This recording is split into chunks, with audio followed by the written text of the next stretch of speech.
Podcast Toda la vida contigo del Hospital Aranda de la Parra. Bienvenidos a Toda la vida contigo. Yo soy Oscar Salinas y en este segundo episodio titulado Viviendo con diabetes, consejos de una endocrinóloga, estaremos explorando este tema tan importante que afecta a millones de personas en todo el mundo. Estaremos explorando algunos mitos, realidades y por supuesto brindando consejos para vivir bien con diabetes. Comenzamos. Hoy nos acompaña la doctora María de la Luz Domínguez Carrillo. Ella es endocrinóloga pediatra, experta en el manejo y control de la diabetes. Estaremos platicando con ella sobre esta condición y nos ofrecerá recomendaciones útiles para vivir bien con diabetes. Doctora Domínguez, muchas gracias por estar con nosotros. Al contrario, gracias por la invitación y muchas felicidades por tener este espacio para el público. Felicidades. Muchas gracias, doctora. ¿Le parece si comenzamos platicando un poquito sobre qué es la diabetes y qué impacto tienen en las personas que viven con diabetes? Sí, claro. Mira, la diabetes es una enfermedad crónica, metabólica, donde la glucosa, o sea, el azúcar, se encuentra alta y es una enfermedad en la cual pues tiene un impacto en los pacientes, sobre todo aquellos pacientes pequeñitos que los papás en ocasiones al decirles que su hijo va a vivir con diabetes, les genera una angustia, una ansiedad y una preocupación que para nosotros es importante que al momento de hacer el diagnóstico, la manera de cómo hacerlo, porque la verdad esto es el pivote inicial para un buen tratamiento. Desde el momento que damos el diagnóstico, creo que para todos los endocrinólogos lo más difícil no es tanto el tratamiento, sino darle el diagnóstico y sobre todo al niño, ¿no? El impacto que puedan tener pues es diverso, pero imagínate decirle a un niño que ya no vas a poder comer tal cosa que te gustaba, los dulces, que bueno, que sí pueden comer, ¿verdad? Pero en tal porción, ¿no? Entonces creo que ese es lo que más les impacta. Y luego el pensamiento de que vivir con diabetes es que ya van a morir, ¿verdad? O que se le van a amputar un pie y la calidad de vida que puedan tener. Y no es así, la verdad hay muchos mitos y creo que actualmente la calidad de vida de un paciente con diabetes, si es bien tratado desde el principio y bien cuidado, pues es muy buena. La verdad es solamente un estilo de vida más que una enfermedad. Claro, no, y justamente vamos a tocar un poquito más de esos mitos. Algunos de ellos, por ejemplo, normalmente conocemos o hemos escuchado lo más común, diabetes tipo 1, diabetes tipo 2, pero sabemos también que hay otros tipos, ¿verdad? ¿De qué depende que a una persona padezca un tipo de diabetes u otro? Mira, ambos tipos de diabetes tienen características genéticas o ambientales, pero la diabetes tipo 1 se enfoca más al sistema inmunológico, un problema inmunológico, y la diabetes tipo 2 al estilo de vida, a la obesidad, sobrepeso, alimentación, que llevan al niño a la obesidad, después a resistencia a la insulina, prediabetes y diabetes. Esas son las dos cosas más diferentes en diabetes tipo 1 y tipo 2. Es decir, las personas que viven con diabetes no están enfermos de la glucosa alta o del azúcar alta. Están enfermos de que les hace falta o no funciona una hormona que es la insulina. Y la insulina, le decimos a los papás que la insulina es como una llave que permite que el azúcar, la glucosa, entre a las células. Si no tiene esa llave, es diabetes tipo 1. Si no funciona la chapa y hay resistencia, aunque sí se produce, pero hay resistencia, entonces una diabetes tipo 2. Entonces, excelente. Más o menos es una manera de explicar los dos tipos de diabetes, aunque hay diferentes tipos de diabetes. Diabetes tipo 1, tipo 2, las que llamamos MODY, ¿verdad? La diabetes gestacional y la inducida por algunos fármacos como los esteroides. Claro. Doctora, y bueno, usted atiende pacientes pequeñitos, pacientes pediátricos. ¿Cuál es el tipo más común en los pacientes pediátricos? El tipo de diabetes más común es la diabetes tipo 1, aunque, como ustedes sabrán, somos el país número 1 en obesidad. Y gracias a este incremento en la obesidad de los niños, pues tenemos ya mayor cantidad de niños con diabetes tipo 2. Así que actualmente, pues sí es la tipo 1, pero ya vamos con más pacientes con diabetes tipo 2 gracias a esto. Entiendo. Y doctora, ¿cuáles son los síntomas iniciales que se presentan? ¿Son los mismos en adultos y en pacientes pequeñitos, en pediátricos o cambian estos?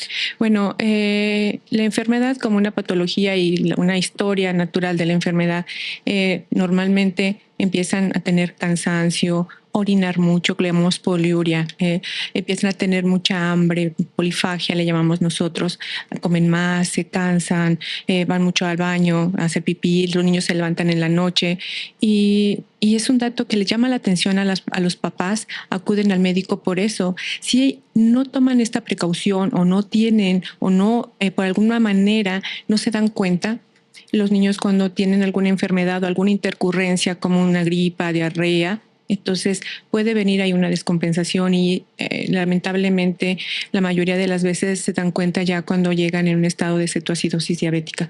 Pero sí es importante que reconozcan los primeros síntomas y esos son los primeros síntomas que puedan presentar los niños. Entiendo.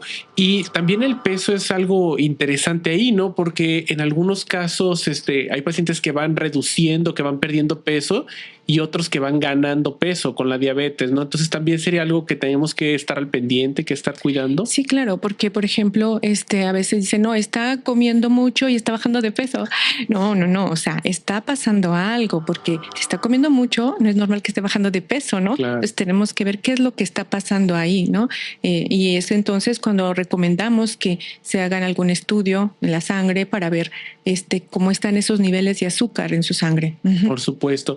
Y ahora que tocamos este tema de pruebas, estudios y demás, ¿cuáles son las pruebas que se realizan para llegar al diagnóstico de diabetes? Mira, normalmente recomendamos que se hagan una prueba en sangre, una muestra de sangre en ayuna y también recomendamos que hagamos un test de una curva de glucosa, que eso ya los médicos se le indicaríamos a cada paciente. Y tomamos muy en cuenta que cada paciente se va a individualizar, ¿verdad? Cuando tenemos una glucosa en ayuno mayor a 126, podemos decir que el paciente ya tiene diabetes, o una glucosa al azar, o más de 200 ya es diabetes. Cuando hacemos una curva de tolerancia a la glucosa, en la cual a las 2 horas después de que le damos un carbohidrato, está arriba de 200, decimos que tiene diabetes. Asimismo, solicitamos en sangre una hemoglobina glucosilada. Si está arriba de 6.5, decimos que tiene diabetes el paciente. Entiendo.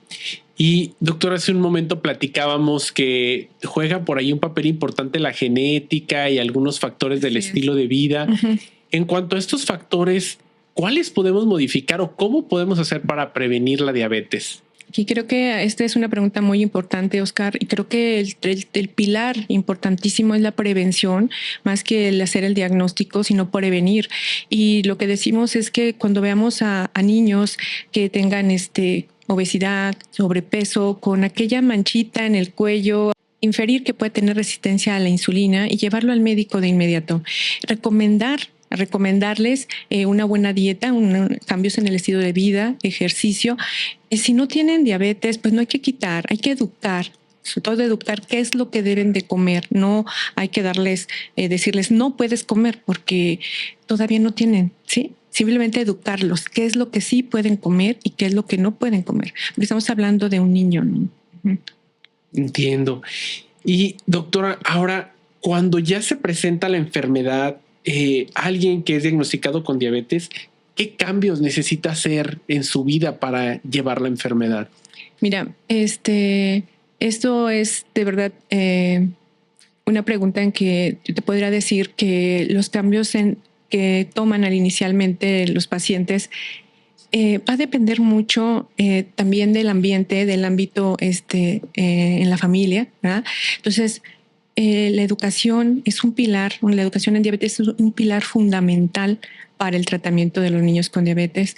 Deben de tener ciertos hábitos. Al principio es difícil, pero creo que si eso se acepta, si la enfermedad se acepta desde el principio, es muy fácil, porque ellos mismos en el primer año de tratamiento menos empiezan a adquirir hábitos de checarse, de comer sano, ¿verdad? De llevar su dieta que deben de llevar.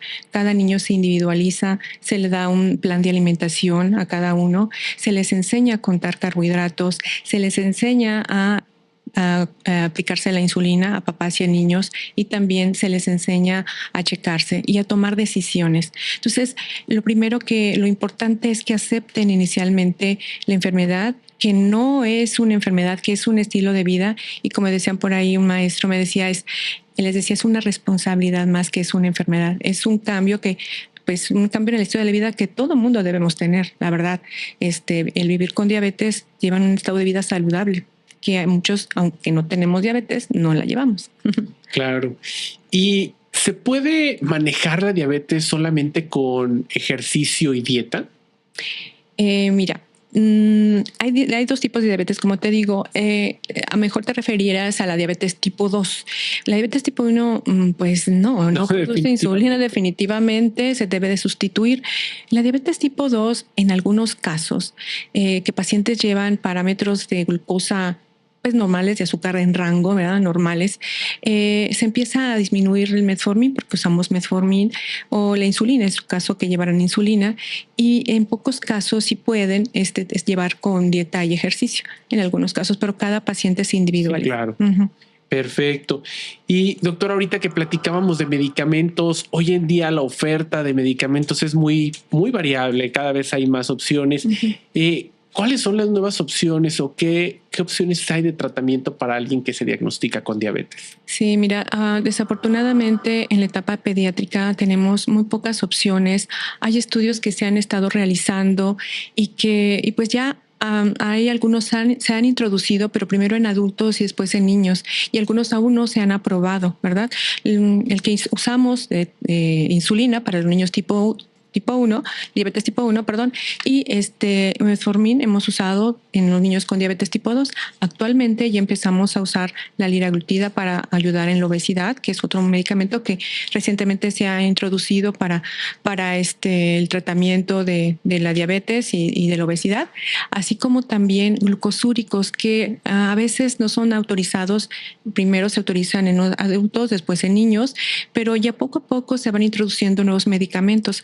Pero contamos también con la tecnología en diabetes. Existen microinfusoras que simulan un páncreas artificial que les ayudan mucho a la calidad de vida de los pacientes. Y bueno, también cada paciente pues tiene un diferente tratamiento. No todo es diabetes, insulina, diabetes, metformin, no. Diabetes sí, cada paciente se individualiza. Sin dejar de decir, obviamente, que los niños con diabetes tipo 1 pues llevan insulina. Son de diferentes tipos de insulina.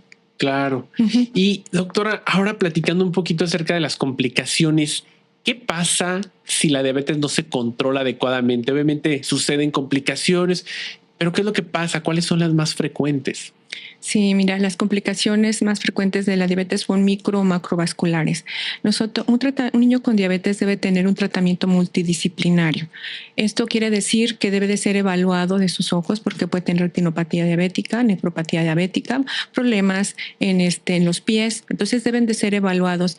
Los niños que tienen que se diagnostica diabetes tipo 2 al momento de su diagnóstico debe ser evaluado porque a diferencia de los niños con diabetes tipo 1, los niños con diabetes tipo 2 desde hace tiempo tuvieron glucosas anormales y pudieron estar afectando tanto riñón como ojo y deben de ser evaluados. Entonces, creo que la prevención, como habíamos comentado, el diagnóstico oportuno es un pilar fundamental para evitar todas estas complicaciones. Sería yo creo que la parte más importante, llegar al diagnóstico tempranamente. Claro. Y doctora, algo bien interesante, un niño que se diagnostica con diabetes ¿puede llevar una vida completamente normal?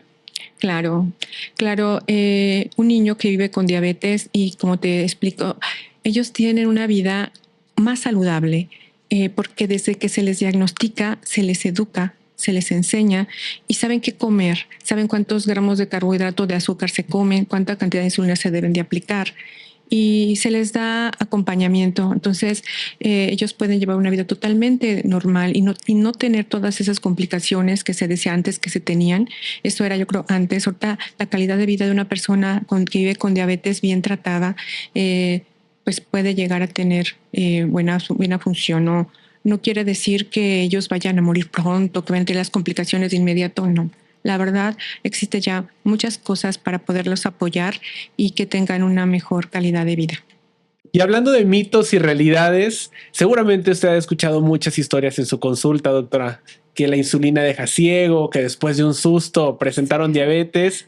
¿Qué hay de esto? ¿Qué otros mitos ha escuchado? Y ayúdenos a desmentir algunos. Sí, es cierto eso del susto, pero también en ocasiones dicen que no se van a poner la insulina, que no, porque ya les dijeron que se pueden quedar ciegos.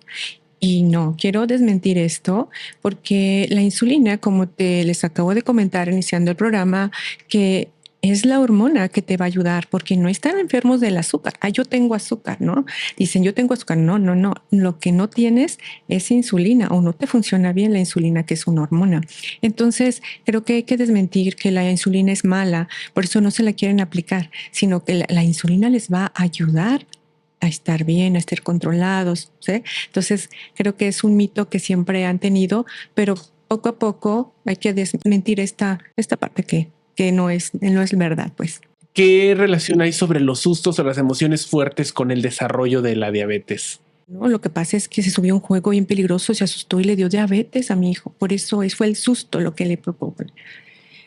Sí, quiero decirles que las emociones, el estrés te libera hormonas que pueden elevar la glucosa, pero esto no es el pivote para que te desarrolles diabetes, sino que esto ya fue de antes. Es un proceso que fue desde hace tiempo y eso posiblemente fue el detonante o que lo llevó a tomarles o checarles la glucosa después del susto, pero no quiere decir que el susto se lo provocó. Así es. Sí. Y otro mito que hemos escuchado, y bueno, usted me desmentirá si es mito o realidad. Sí. Si en mi familia no hay personas que vivan con diabetes, ¿yo tengo riesgo de presentar diabetes? Claro, si en tu familia están sanos, no tienen diabetes, tú, por ser latino, tienes riesgo de diabetes, ¿sí? Entonces, creo que todos debemos de checarnos, aunque sea una vez al año, hacernos nuestra glucosa capilar, nuestra glucosa y evaluar cómo están los niveles de azúcar. Perfecto. Doctora Domínguez, ¿algún consejo final para las personas que viven con diabetes o para todos aquellos que queremos reducir el riesgo? ¿Qué nos puede recomendar? Bueno, para las personas que no viven con diabetes o para los papás de los niños que no viven con diabetes, si ven que su niño está incrementando de peso, tiene obesidad y detectan por ahí esa mancha que no pude pronunciar, la acantosis, llamamos una manchita oscura en el cuello, deben de acudir a valoración con su médico de mejor confianza para que les atienda, les haga una prueba de glucosa. Todos como población debemos checarnos la glucosa para descartar que pudiéramos tener alguna elevación de ella y ver si no tenemos prediabetes o diabetes, que es muy común. Digo que es muy común que pueda suceder. Entonces, y para las personas que viven con diabetes, decirles y volverles a rectificar que el vivir con diabetes más que una enfermedad es un estilo de vida, es una responsabilidad y que creo que todo el empeño que ponen en educarse, porque tengo pacientes que se educan para saber más de la enfermedad, para poder tratarse y evitar todas las complicaciones, que lo sigan haciendo y que pues siempre se dirijan a sus médicos de mejor confianza para que los traten. Muchas gracias por acompañarnos y por compartir toda esta información tan valiosa con nosotros. Recuerden que cada caso es único y siempre es necesario acudir a valoración con un experto.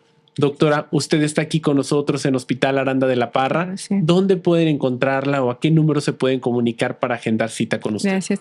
Me encuentran en la Torre Pediátrica, el consultorio 10, en el primer piso, y los teléfonos aparecen aquí abajo. Muchas gracias. A todos ustedes, muchas gracias por escuchar Toda la Vida Contigo. No olviden compartir este contenido y suscribirse en YouTube y Spotify para estar atentos a los próximos episodios. Muchas gracias, nos vemos en la próxima. Toda la vida contigo del Hospital Aranda de la Parra.